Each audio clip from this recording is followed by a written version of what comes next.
Carly Belle here. Clearly you clicked on this video for a reason, and yes, I did catch COVID, and I just want to share my experience with you on how it went for me, or what happened to me. Let's start with that. For me personally, I was asymptomatic at first, so I had no idea I'd been exposed to it or I had it. It happens, you know. Sometimes you just don't know until you know. My best friend ended up testing positive. The odds were not in my favor, so to speak. And so she couldn't smell or taste. That was like the big indicator for us that she had it. And then so I was like, well, I have it or I've been exposed to it. So those are my two options. And if you've been exposed to it, you're not supposed to be tested for 5 days, though that is the incubation period. You actually need to isolate yourself before you even go get tested, because you might not get symptoms for a while. So took a slower test, she did a rapid test, and her results came back positive, so I knew it was a good sign that I had it, and so I started quarantining myself before I even had my results. And then I finally got the news, ironically on Friday the 13th, that I tested positive. I had a very mild case. I was super fortunate about that. And so I started off with a small cough. That was my first symptom, so to speak, even though I didn't pay too much attention to the cough just because I smoke a lot of weed. Full disclaimer there. And then the next day I actually had a low-grade fever of 100.4. It only lasted a day, so that was a really, really good sign. But I did learn that there's kind of a respiratory one and a circulatory one, and because nothing really affected my lungs, I wasn't on a breathing ventilator or anything, I didn't have a gnarly cough or shortness of breath like some people do. I think I kind of got lucky there.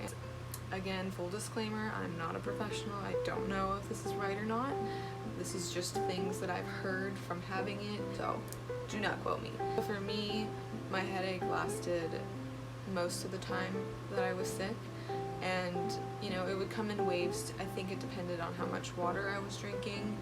Make sure you drink a lot of water. Luckily, I can work from home, so I sent out a lot of emails and I do marketing, but I didn't push myself too hard. I did what I could. You know, you don't want to overdo it. You know, stay away from caffeine for a little while. You don't need it. You just need to rest. I actually got into The Walking Dead, and it was interesting that this quote kind of came up. If you know Herschel, he says something really important when they're in the jail, the prison. A sad soul can kill quicker than a germ. Stay positive and, you know, keep communicating with the friends and family that you have around you.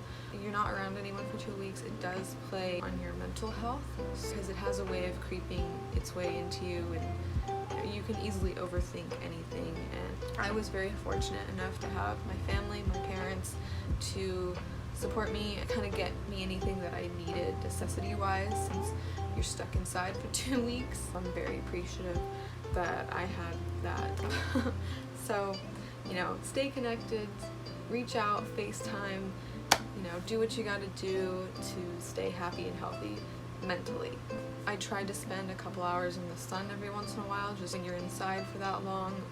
Me personally, I was getting horrible acne. I tried to like sit outside in a safe area where I wasn't around anyone, just to let my face get some vitamin D. I just want to stress and emphasize that this is a real virus.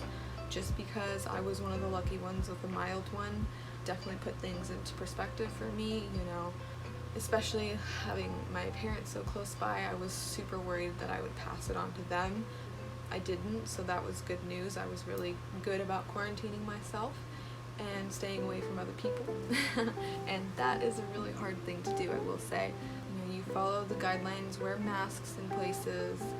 I know it's not fun, but there's a really great meme out there, and you can look it up. Just type in mask meme peeing in pants. But even though you might have a very strong immune system, someone right next to you might not. So I think it's more about empathy and just being empathetic towards people around you.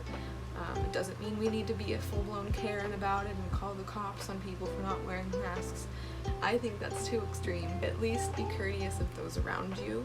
You know, with holidays rolling around, I just want you all to stay safe, stay healthy. You know, the numbers are increasing, so this isn't going away anytime soon, and thinking that it will overnight is a joke.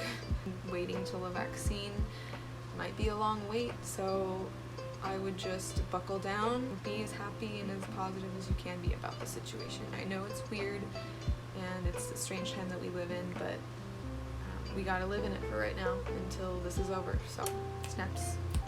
If you have any other questions, feel free to comment below. I'm just trying to spread positivity one smile at a time, and with that being said, I'm signing off. Bye guys, take care.